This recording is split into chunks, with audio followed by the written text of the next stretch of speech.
CNN10 script, Monday, August 26, 2024, script 107, The Collapse of Affordable Internet, May 3, 2024. Reading aloud.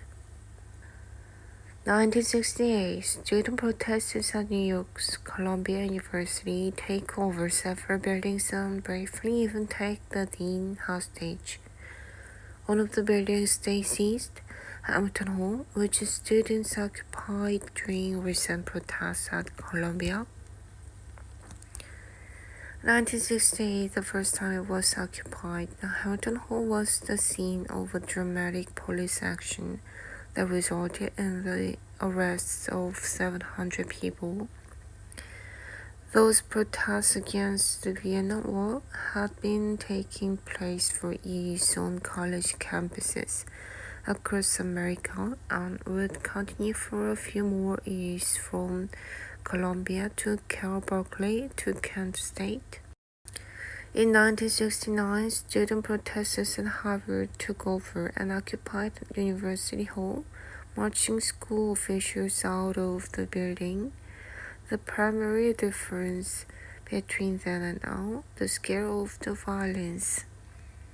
While skirmishes have broken out at UCLA and some other campuses during the current demonstrations, these protests have been for the most part peaceful. In the Vietnam era, violence broke out routinely and on many campuses, students often brawling with police. Disciplining students, calling in the police, having protests removed, that tended to increase the sympathy for protesters, build the size of protests, and also increase the voice of more extreme activists. In two horrific episodes, the Vietnam era violence turned deadly. In May 1970, on the campus of Kent State University, Ohio National Guard troops opened fire on student protesters, killing 4 of them and injuring several others.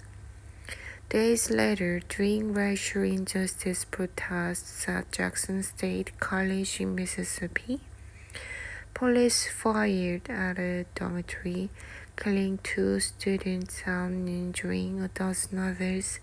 Possibly a closer comparison to what's going on now took place in the 1980s when students across America protested against apartheid in South Africa.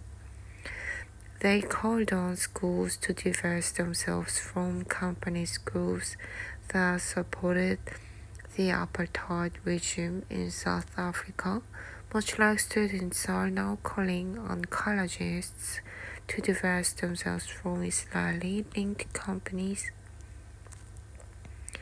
Another dynamic that hasn't changed across these eras of protest. They've got a lot of energy and they're idealistic and they like to protest when things feel unjust or seem unjust to them.